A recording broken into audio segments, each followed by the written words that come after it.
All right, hello again, and welcome everyone to the Dragon Plus live stream. It is August 5th, and we are in the heated days of August. You could see it shining, beaming into Jeremy's face. Jeremy Crawford, the lead designer of the Player's Handbook and the lead rules designer of Dungeons and Dragons. Welcome back. We have a lot to talk about today. Thank you. It's great to be back, and I'm trying not to be incinerated by that fiery orb in the sky. I don't want it to hit my vampiric flesh. And by the way, it's so bright out there. I actually have the blinds closed, and still this much light is hitting me. I'm no expert, but I heard it makes the vampiric skin sparkle these days. It is true. We do live in Washington. I am a sparkly vampire, not not the other kind. And we will later in the show talk a bit about the undead because of today's Unearthed Arcana. But of course, we still have stuff to talk about related to feats. We do, and we've got an hour, so we should probably just go ahead and just jump right into it, because as you mentioned, we do have not one, but two Unearthed Arcanas to cover. We did mention last week, thanks to everyone for submitting your questions. We've been compiling and curating them, and we're going to jump right into those. This was for the Unearthed Arcana Recovering Feats that was released back on July 13th. And then a little bit later on, there is a new Unearthed Arcana that just dropped this morning, Pacific time. Subclasses Part 4. You can find that on the homepage of the D&D website. And our moderators might put that link into the chat right now. Survey for that one will be coming shortly. It just dropped, but let's get to it. We've got Unearthed Arcana Feats to talk through. There were some questions that came in last time, and if it's all right with you, I'm just going to go right into the general feat questions. Please do. Jeremy Brown asks, why is the only way? Why, Jeremy? Gain additional skill proficiencies through multiclassing or feats. The rules for downtime training include languages and tools, but not skills. So we do expect that if your character wants to gain skill proficiencies that aren't a part of their character class or their background, because remember, background is also a major source of skill proficiencies, we do expect that the main way you would then get additional ones are through feats or multiclassing. Taking a feat that gives you a proficiency is really the easiest way for you to go about it. Downtime would actually make it, in a way, even a more obscure pursuit, because not all groups engage with the downtime system. Even fewer groups do so than use feats. And I would encourage any group, even if your group doesn't normally use feats, to make an exception for some of the simple feats, like the one that just, hey, here are proficiencies, because that is the most direct, easy way for your character to gain those proficiencies, and just write them right on your character sheet. All right, there you go. I'm going to ask one question, then I'm going to run upstairs to silence my small child screaming into an iPad. I can't hear him, by the way, so you could just let him scream and scream and scream. I mentioned before, there is a content update to a particular game called Fortnite. If you're familiar with it, there are now drivable cars, which I have been hearing screamed ad nauseum about for the past 4 hours. So, but Frog Wheeler asks, with the various class dip feats available in this Unearthed Arcana, do you expect more players to choose the variant human race in order to leverage their bonus feat ability at first level, rather than trying a full multi-class? So I think the more we explore interesting feats, and the more those feats allow you to customize your character, to explore different character concepts, I do think more and more people will be interested in trying feats out. That isn't necessarily going to increase the number of people who are taking the human variant in the player's handbook. The human variant is a fabulous option for people who want to have a lot of customizability at first level. But what we see is that often people pick the human precisely because, well, two main reasons. It's super simple. You just add +1 to all your ability scores and you're ready to go. And that simplicity we have found over the life of 5th edition, going all the way back to the D&D Next playtest, that simplicity appeals to a lot of the people who decide to play a human in the game.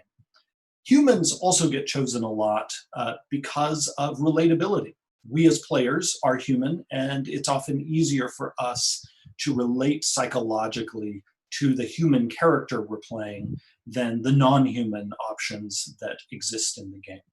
But that all said, I do think we will see probably more and more people dipping their toe into feats as an option, and I encourage groups to do it because it is a way, especially if you've been playing a lot of D&D, and many of us have, it's a way to take a character type that you enjoy playing.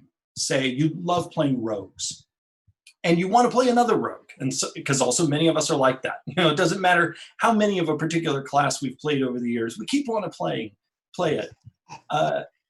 But just adding a twist or a few twists, and feats are exactly that, little mechanical twists that can breathe new life into a character you already love to play. All right. Those were a few of the general questions that came in. And again, I'll reiterate for folks that do have questions ongoing, please do put them in the chat. Please do preface them with just question. I do see the moderators picking them up now and sending them our way. So thank you. So a lot of these questions did come in from last time, so we wanted to make sure that we were giving them their due. So we did have a few specific combat questions that came in regarding some of the feats. Our friend Jappleton asked for the Crusher, the awesome named Crusher. Is it intended for Crusher to grant advantage to all attacks, not just those made by the user? Yes, that's intentional. That one was easy. All right, let's try this one on. The Aileron Hellman asks, I butchered that one. With the gunner feat, we are seeing a push towards firearms. Are you looking at making a gunner class or subclass? We are, and in fact, I traveled back in time and I wrote it in 2019 and put it in Eberron Rising from the Last War. You know, kidding aside, there is actually a firearm-themed subclass in the Eberron book.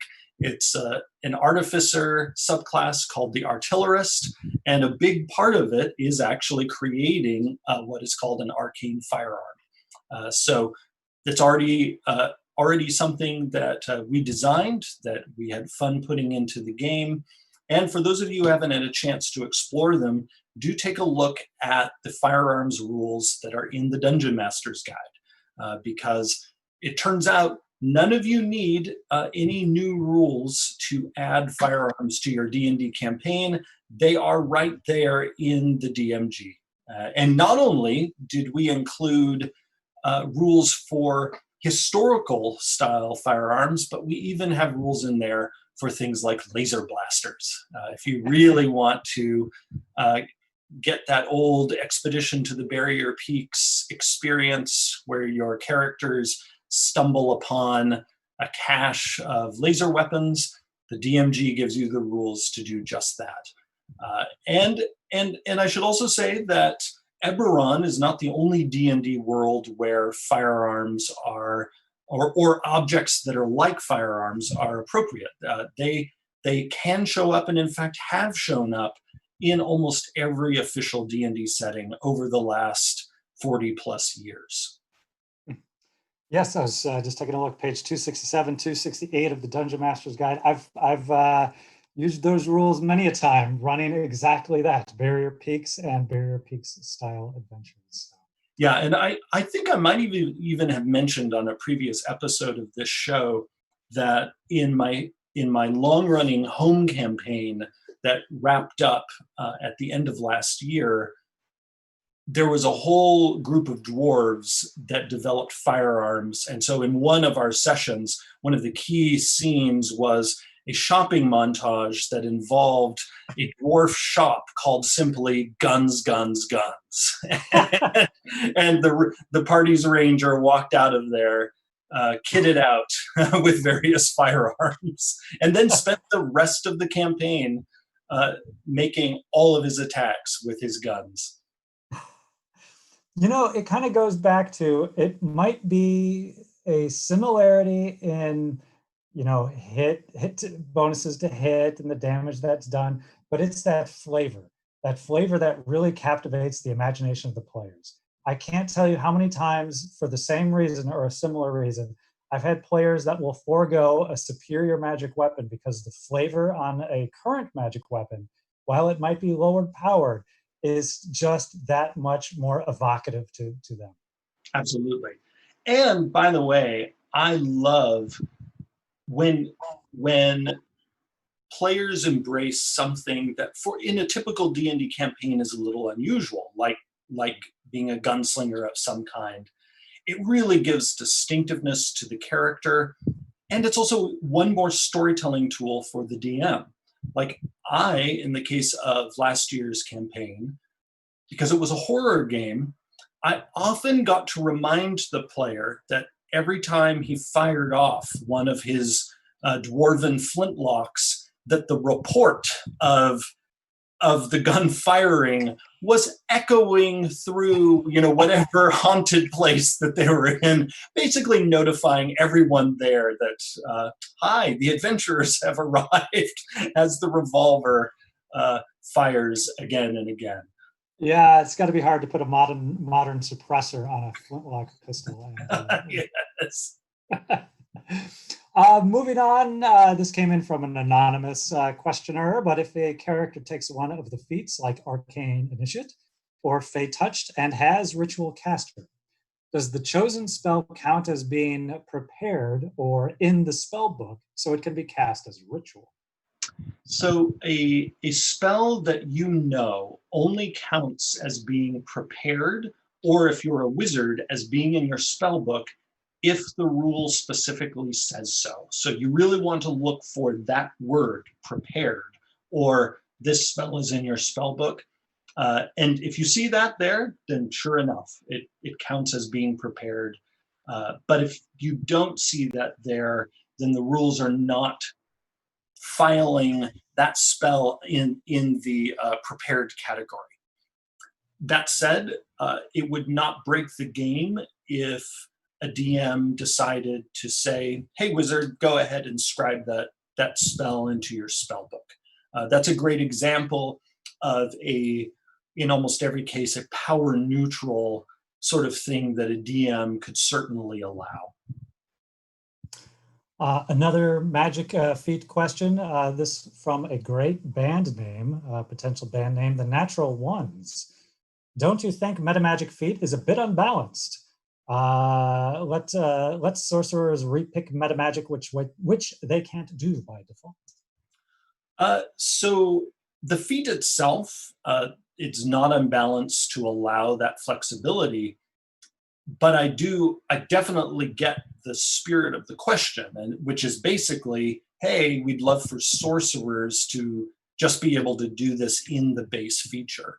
And I think I mentioned on Twitter some months ago, around when we did the class feature variant Unearthed Arcana, which, that Unearthed Arcana was wildly popular. And I think I mentioned on Twitter around that time that if we end up publishing those class feature variants, we almost certainly would include one that allows sorcerers to swap out their metamagic options. So basically, that is a long-winded way of me saying, I hear the question, I understand the question, and we're on the same wavelength. All right, let's move on to Brux the Dragon asked, shield training allows you to effectively use a two-handed weapon, alongside a shield once every 2 rounds. Is that intended? That shield feat is absolutely intended to give the shield user a tremendous amount of flexibility. We designed it for that character who wants to be able to easily swap around, different weapons with their shield. So yeah, that is intentional, and is a great example of that kind of twist that I talked about earlier in the show today. Feats are meant to introduce exactly that kind of twist to a character and to the gameplay experience. All right, well, there you go. We've got one more question for Feats before we move on to our more recent Unearthed Arcana. I know there have been a lot that have been coming in through chat as well. So again, just to reiterate, as always, we do collect all of your questions. If we don't get to them live, we will curate them and try and get to them in a future live stream. But for now, Titobit, I believe. Is there any current design time spent on Unearthed Arcana for Dungeon Masters, such as for quick combat rules, skill challenges, and the like? So we spend most of our design time on things that don't appear in Unearthed Arcana. So that's actually really important to understand up front. What we release in Unearthed Arcana is always just a sliver of what our team is working on. And almost always what we're going to release in Unearthed Arcana is player options. And the reason for that is it's player options that need the most rigorous playtesting. We also certainly test DM material and review it with all the rigor that we can marshal. But it's a different design task for us designing for DMs versus designing for players. And most of our DM design occurs outside of Unearthed Arcana. So I really want to make that distinction. We're actually doing tons of DM-facing design right now, but not much of it is going to show up in Unearthed Arcana. Instead, you're going to see it in our books. You will see the fruit of that labor in books like Rime of the Frost Maiden, where there are new rules for different environmental hazards, and we have all sorts of other DM-facing rules coming up in books we haven't yet announced coming up over the next year. Ooh. All right. Well, there we go. Intriguing. So those were the questions that we had curated for some of the feats. I know there is a lot more questions that have been coming in, so we will curate those for a future episode. But for now, we did have Unless you want to hit me with some live ones. I'm looking through because there's questions that have already been coming in for the most recent Unearthed Arcana as well. Question on the Warlock, the Spirit Session. Hold on, nothing about that yet. Yes. How about this? Ella Woozle asks, will there be guidance for making custom feats for Dungeon Masters, like there is for custom backgrounds? We don't have any guidelines like that currently, but we could certainly look at that in the future.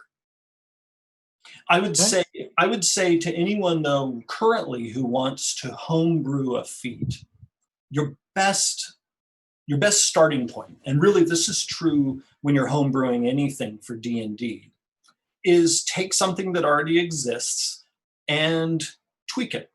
Like you can start by take a feat that maybe you like, but you want to change one of its benefits. Well, replace that benefit with a benefit that is similar in power or effect or theme, and then try that out in your game. And if you're not happy with how it turned out, well, then tweak it a bit until you are happy. And then you could basically work your way through the benefits of an existing feat, changing one benefit at a time.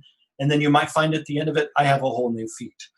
You, of course, can also try that with the entire feat and like take some existing feats as a model and then try to come up with entirely different benefits with a whole different theme, but which have each benefit sort of mapping in effectiveness to one of the benefits in one of the existing feats. That's one way for you to create a feat that's of sort of a similar power level. That, of course, is not scientific. You're still kind of, you're going by feel, and then you want to play test it. But I think that is a great starting point. And I would recommend the same thing for spells, magic items, subclasses. Take something that exists, tinker with it. And then just keep tinkering on one piece after another, and then suddenly you'll discover you know how to design these things. And I imagine for something like a feat that's going to be very player centric, having those conversations with your players, what are they looking for in feats? What are they hoping to tweak with their characters? What's the conversation about the power level of what they or may not mean? It's a play test. So is it a temporary thing? And if you need to pull back, how does that work? Maybe it's a bit of a boon that's granted for a limited time by some sort of patron to allow you to test it. And if it doesn't work or it needs to be tweaked, it still gives you that option to say, hey, we need to pull this back without stripping it from the character. I love that story idea of grounding it in world, that basically you've been granted this ability, and we'll see how it works out, and we'll see if the archfey who gave it to you allows you to keep it. Right. And certainly, we just had Mythic Odysseys of Theros come out, where there's that relation between, the character and their god or gods. And that would be a great opportunity for them to say, hey, you're going on this mission. And much like Clash of the Titans, instead of these 3 magic items that will help you in your journey, perhaps these are 3 feats that will help you along the way. And as the Theros book shows, part of figuring out what you want to design or what you want for your character is also figuring out what all the options are in the game. Because someone might say, I want a feat. But it could turn out what they actually want is a supernatural gift. So, if you take a look at the supernatural gifts in the Theros book or the example supernatural gifts in the Dungeon Master's Guide, you might discover, oh, that does exactly what I wanted. And then the player and the DM could work to get that gift onto the character sheet and then not even have to deal with feats or changing a class feature, that kind of thing. I also notice sometimes people are eager to change what skill proficiencies their character has, or what their starting equipment is, often not realizing that the player's handbook encourages you to make your own background and gives you the tools to do so. So that alone, actually making your own background for many people's customization desires, will actually deliver what it is they're seeking. So there are a number of ways in the existing game you can tweak a character beyond your subclass choice, your possible use of feats. There, of course, is also multiclassing, which opens up a huge array of customization options for your character. And when it comes to multiclassing, which I think of as a sibling to feats in terms of, they're the 2 major ways that you can customize your character outside your class, it's really key, I think, when you look at grabbing levels in other classes, that not only you have some kind of story rationale for it, just so that your character continues to have a cohesive identity, which will make role-playing easier, but I also think it's important to not feel bound.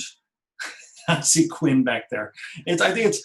This is one of those moments of there's somebody at the door and Shelley's walking pup, so I will be right back. Then I'll just keep talking to people who are watching. I think it's important that people who take classes through the multi-class system, that you not feel bound by the story that other class possesses. Because as soon as you're multi-classing, you're starting to go off the class grid. Each of the D&D classes is very much an archetype that people decide to engage with to a greater or lesser degree in their individual character. As soon as you start adding in pieces of other archetypes, you are definitely in sort of free form customization space. And because you are at that point just sort of jamming and creating a character in a way that is all your own, I'd say really focus on picking levels and classes that deliver the feel in play and that deliver the game features you want, and not get hung up on what the story of that other class is. So, for example, if you're playing a fighter and taking a few levels of cleric and choosing the war domain, if that would give you the feel that you want for, say, maybe a fighter who got, dunked in a strange magic pool and now has some supernatural abilities, go ahead and do it. And don't feel like, oh, my character now has to become a priest because I have some levels in cleric. You're not bound by that, because again, as soon as you're in the realm of multiclassing, your character is off the grid. And really, I encourage people to really lean in to making that customization that you get through multiclassing all your own, and create your character's story, rather than feeling like you're tangled up and bound by the stories of the classes that you're cobbling together. All right. Well, thank you for carrying on through while I was busy handling that. That's the one disadvantage, a disadvantage of the work from home environment is other members of your household are also here. But yes, look at Feats, which is near and dear to me. As mentioned, if you saw me coming in, I'm still in my walking boots, so there's my feet connection. No. But we've got another. We've got not one. You're racking up pun demerits. I know. But you know what? One man's pun demerit is another man's pun reward. So. But we'll move on. We'll quickly move on from there to our new Unearthed Arcana. It released today. It's on the D&D website. You can find it now on the front page, or you could look for it in the Unearthed Arcana section. And it is Subclasses Part 4. And as mentioned in the introductory text, it has a bit of a spooky feel for these subclasses. So would you mind giving us a bit of an overview of what this material is? And we'll dive into each one accordingly. So today we have unveiled the College of Spirits for Bards and the Undead Patron for Warlocks. And they both have a healthy dollop of spookiness and some really fun mechanical twists in them. Our game designer, Ben Petrosor, was the lead on these subclasses and really invested them with some really tasty twists. I think both story-wise and also in terms of the game mechanics. Now, each of them ventures into sort of a different realm of spookiness. The College of Spirits is all about the bard who hears the tales of spirits, and not necessarily the tales of the dead. I mean, these spirits could be the spirits of the dead, they could be nature spirits, they could be fiendish spirits, angelic spirits. It's really up to the DM and the player to decide the nature of these spirits. But whatever they are, this bard is able to talk to them and convey the power of their tales to themselves and to other people. You can think of this bard as like a medium who, might hold a seance, or, another sort of like gothic horror type of figure. And we really wanted to explore this for the bard because other classes in the game have received sort of gothic horror style subclasses, but we hadn't yet done one specifically for the bard. And we thought this tale telling, preceded by tale hearing, was a perfect fit for the bard. The warlock is, as the name implies, making a bargain with some mighty undead being, which can include some of the examples that we provide in the article. A Sararak, Count Strahd von Zarovich, Azalin the Lich, who is also from Ravenloft, Lord Soth, who has appeared in both the Dragonlance setting as well as in the Domains of Dread, or any other great undead being who would make sense to be a powerful patron for a warlock. Now, already online, I've seen questions, and we expected these questions.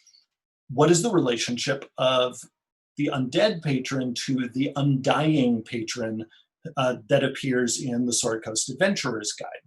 Yes, that question has already come up as well in chat. Yeah, yeah, and because we were doing the show today, I thought, oh, we'll talk about that on the show. Well, first off, if you read the two subclasses, you will see that their features are very different from each other. The themes of the two mechanically are quite distinct, but even story-wise, we see them as occupying two different spaces in the D&D multiverse.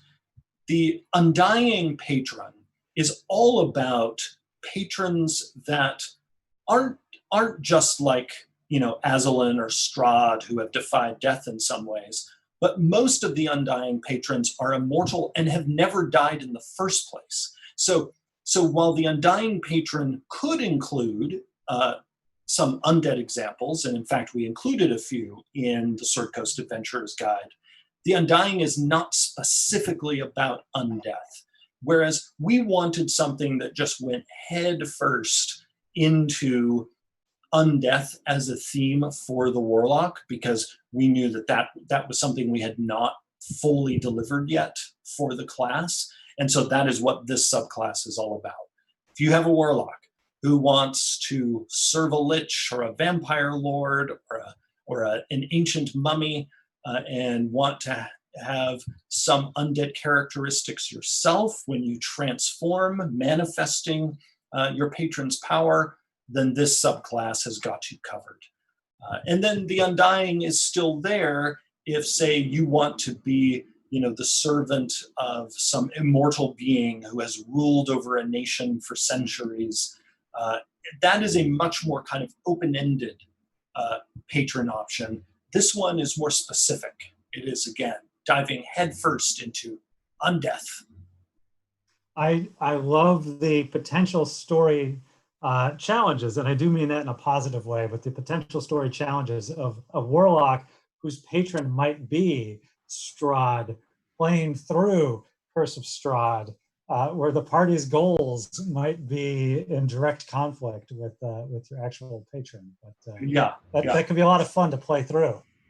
Which is a great example of the very complex relationship warlocks can have with their patrons, because, you know, unlike clerics who serve their deity or the force or philosophy that they are dedicated to, warlocks don't necessarily serve their patron. The only requirement is they made a bargain with them. They might hate their patron, and their patron might hate them, but for whatever reason, they made a bargain.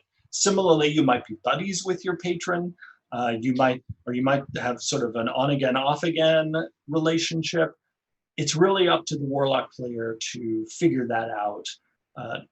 But all that is required is just simply to acknowledge my patron and we made a bargain, and now I have powers as a result of that bargain. And so you could, certainly have a character who bargained with Strahd, or perhaps an intermediary of Strahd's, got some of this dread power as a result of that bargain, and then to Strahd's great disappointment, you use that power against him.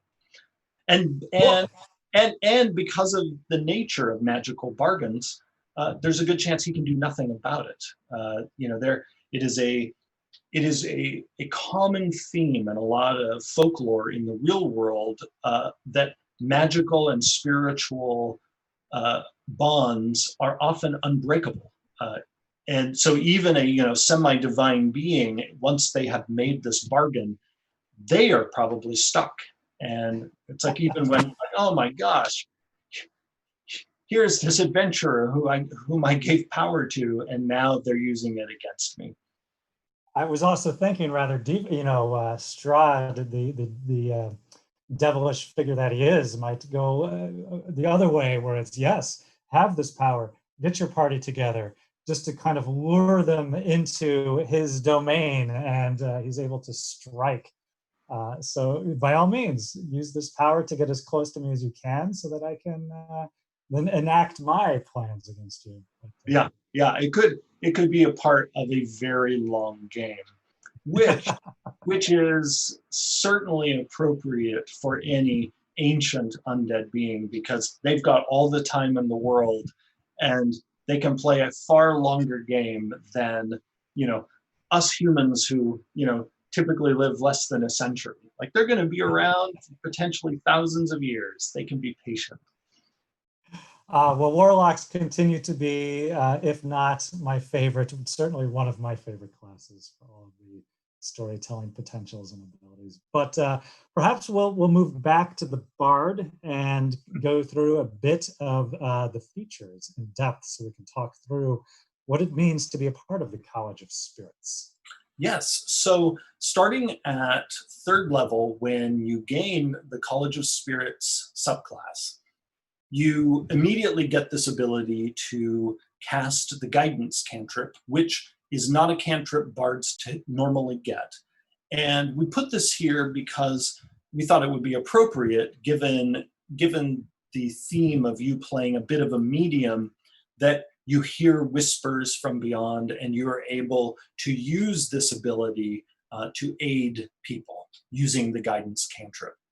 We also, at this level, give you 2 other features. One of them is your spiritual focus, which expands the list of things you can use as a spellcasting focus for your bard spells. So now bards can, in addition to the musical instruments they typically use, you could have a crystal ball, a candle, a skull, a talking board, which, if anyone is unfamiliar with that term, that's another term for a Ouija board. It could be a Taroka deck. You can have one of these things as the means by which you cast any of your spells. And then there's a little kicker in the feature where at 6th level, your spells become more potent when you use this spiritual focus as the spellcasting focus. Again, I like the connection with the Taroka deck for no other reason than it's got that in-world connectivity. Well, and I love the image of a bard with, a Taroka deck and casting their spells through them, partly because the player then could have an actual Taroka deck and, be drawing specific cards for specific spells. It's the opportunity to have some really fun props at the game table. Now, the next feature, Tales from Beyond, is really the heart of the College of Spirits subclass. Here, you get to listen to a tale from beyond, as the name suggests.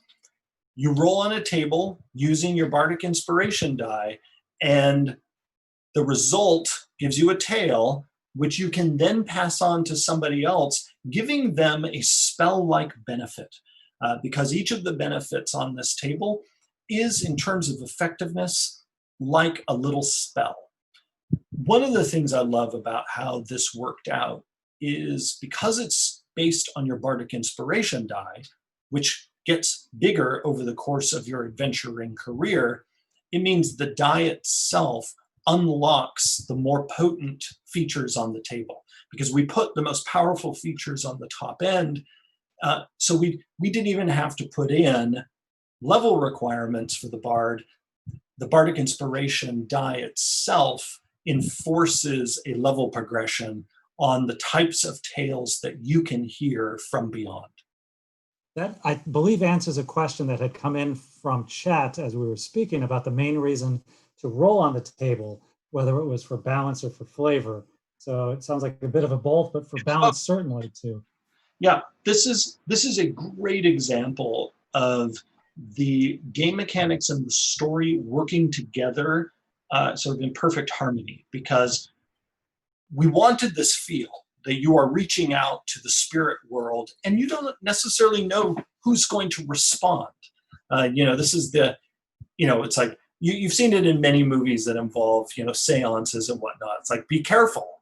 You don't always know who's going to answer. It's not necessarily Yes. going to be the spirit you requested. We wanted a little bit of that feel that the bard can't control necessarily who's showing up.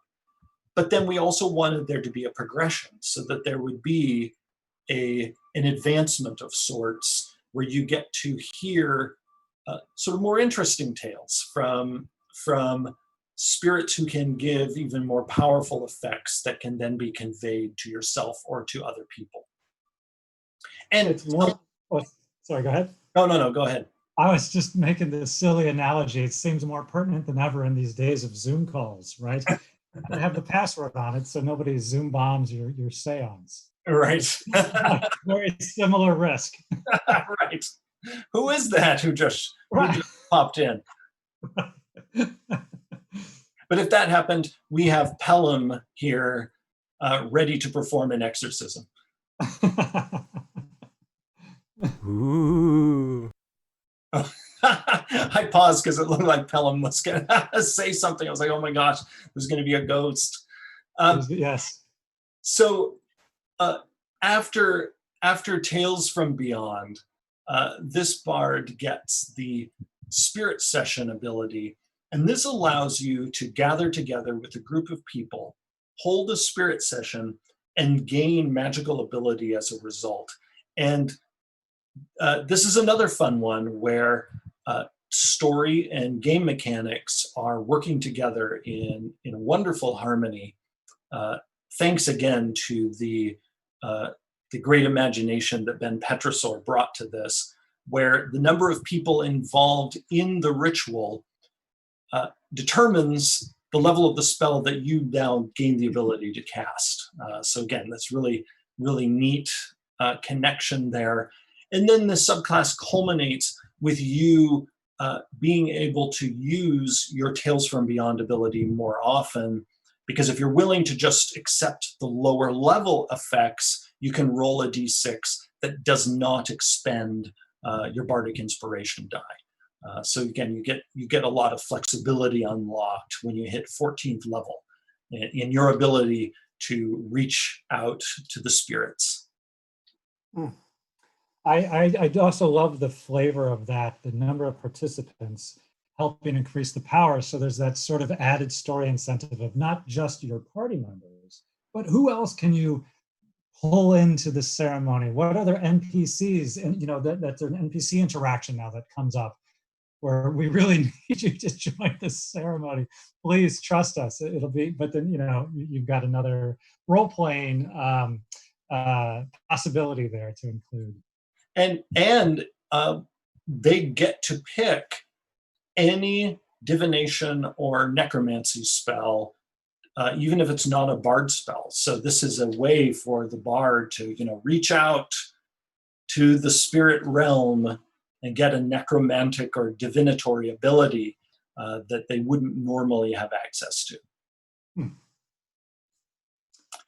Should we talk about the warlock, or did you want to say something? Did we? Oh, no. We've gotten through. I was just going to say, yes, now we come to the class that I will be playtesting myself very, very shortly, now that I've seen it come out. And if you are a He-Man fan, Bart, I recommend you put Skeletor in as your patron. I am a He-Man fan. I somehow knew you were. You can't really see too much of the home office. Most of it is the G.I. Joe and Star Wars action figure. But behind me, I have them. Is your patron up there on the windowsill?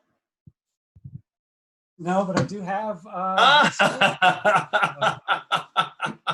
No, my patron would most likely be Boba Fett, but that's. We don't yet have the bounty hunter's patron for warlocks. But I do have a Skeletor.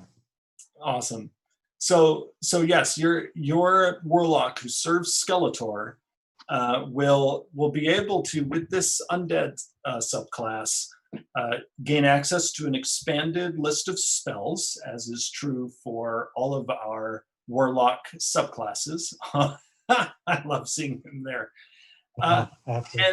And these spells are the ones you'd expect for a warlock who is tapping into the powers of unlife and the powers of the shadow realm. And then we get right into what I think of as the signature feature of this subclass, and that is your form of dread. And here you transform, and you get several benefits from this. You get additional resilience because of the temporary hit points it gives you.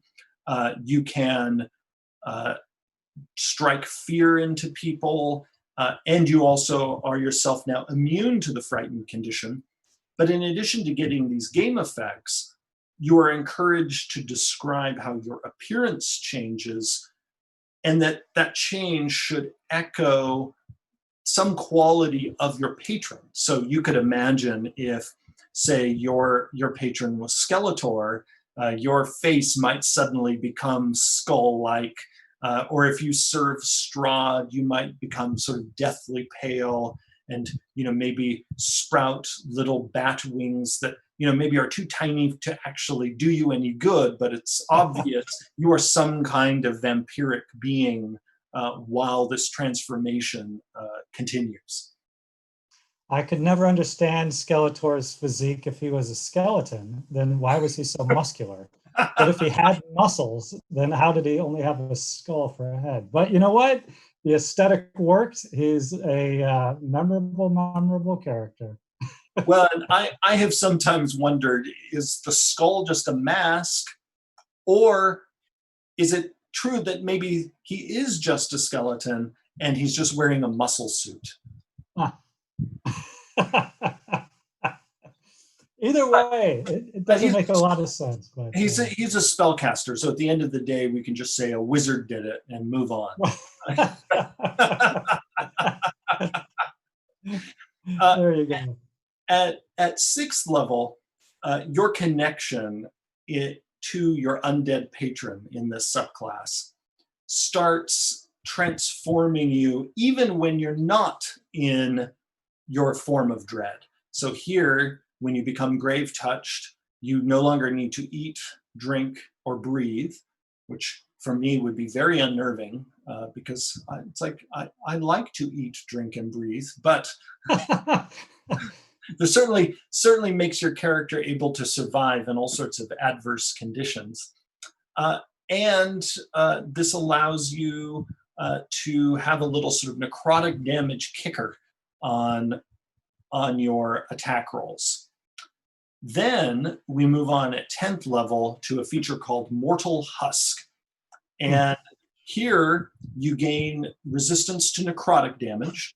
And this again is something that you benefit from even when you're in your normal form. And then it upgrades when you go into your form of dread, where then that resistance to necrotic damage becomes immunity to necrotic damage. So this undead warlock can go toe-to-toe with a monster that deals tons of necrotic damage and just basically just take all the hits. But then the real kicker is the second half of the Mortal Husk feature, which is if you're dropped to 0 hit points, you can cause your body to explode. And then shortly thereafter, reconstitute yourself with all of your gear. So it's essentially, you sort of explode in this ghostly burst, and then you revive. Granted, you have only 1 hit point, and you also now have a level of exhaustion, but you just cheated death. Now, once you do this, though, you can't do it again for 1d4 long rests. So you're not going to be able to blow yourself up every day. But if that d4 is kind to you, you might be able to do it quite often. This then leads us to the final feature of this subclass, spirit projection.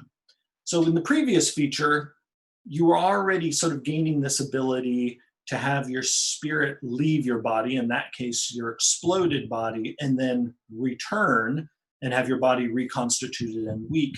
Well, now at 14th level, you can safely leave your body without blowing it up, and you can go on sort of a ghostly trip for up to an hour or until your concentration is broken.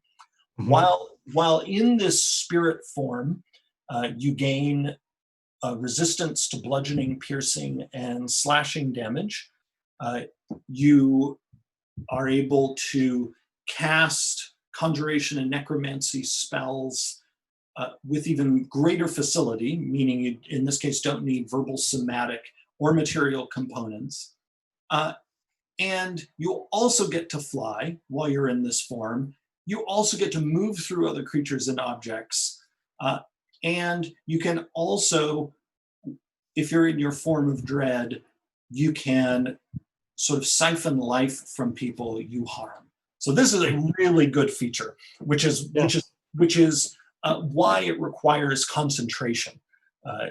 This is easily as powerful as a very powerful spell.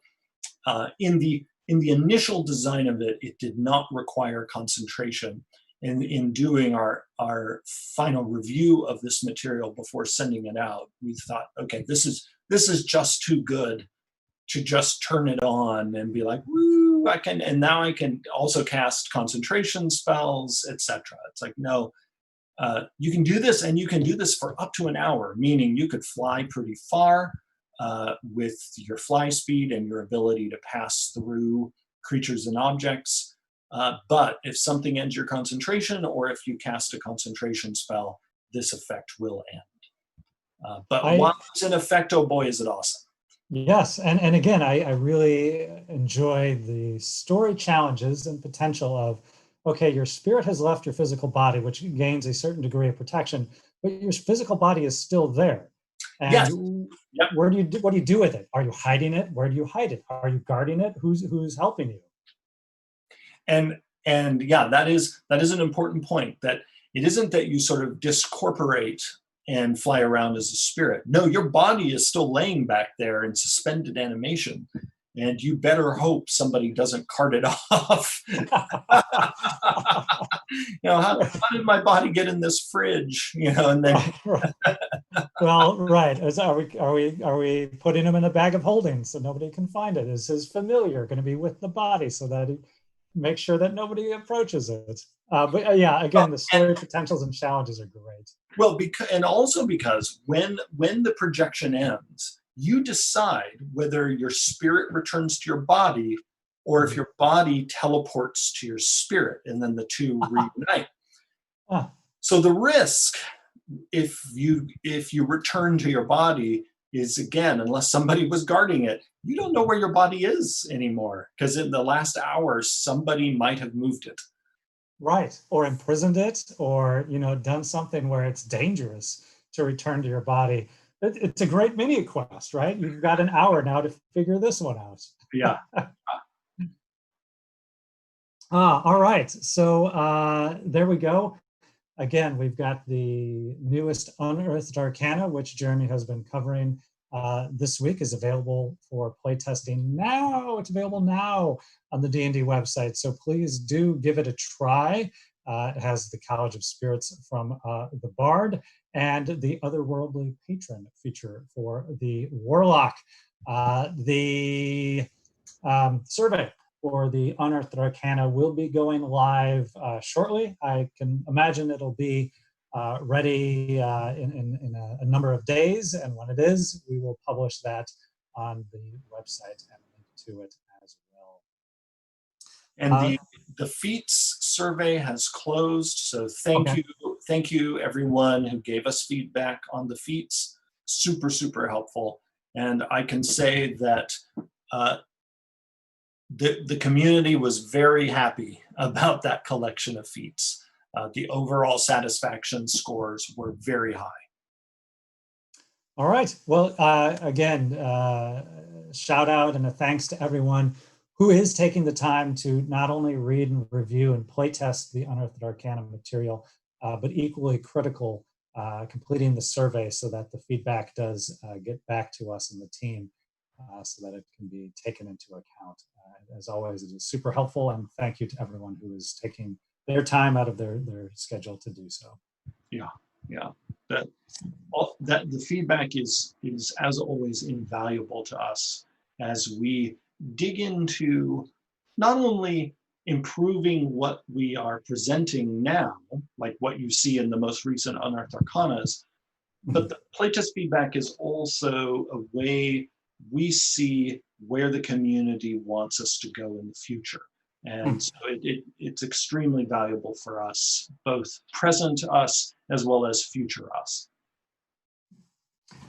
All right. Well, as we get close to the top of the hour, just a couple of quick announcements. As we have been announcing the last couple of weeks, a few additional products have been added to our catalog. Curse of Strahd Revamp has announced earlier last week, which will be going for sale later this year, later this fall. And on Monday, we also announced the Great Dalmoody Dungeons and Dragons card game as well. So perhaps if you are a bard of the College of Spirits, you might employ a Taroka deck, or perhaps a Great Dalmoody deck.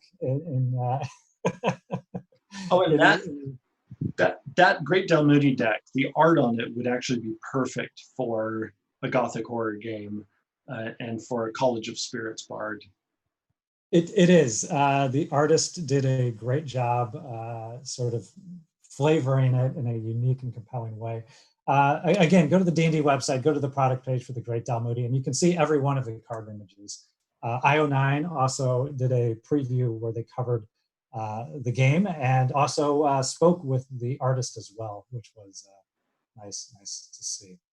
The next issue, Dragon Plus. This is Dragon Plus, although we've been basically morphing this particular live stream into the Design Plus live stream, which format we'll be keeping moving forward. But for the next issue of Dragon Plus, we're aiming to get that out later near the end of this month. So you can look for issue 33 at this point will be coming out then. All right. Well, on behalf of myself, thanks to everyone taking the time to tune in for an hour out of your day, as always. Thanks to our followers, of course, and our subscribers, and as always, our moderators. Thanks to everyone who submitted a question.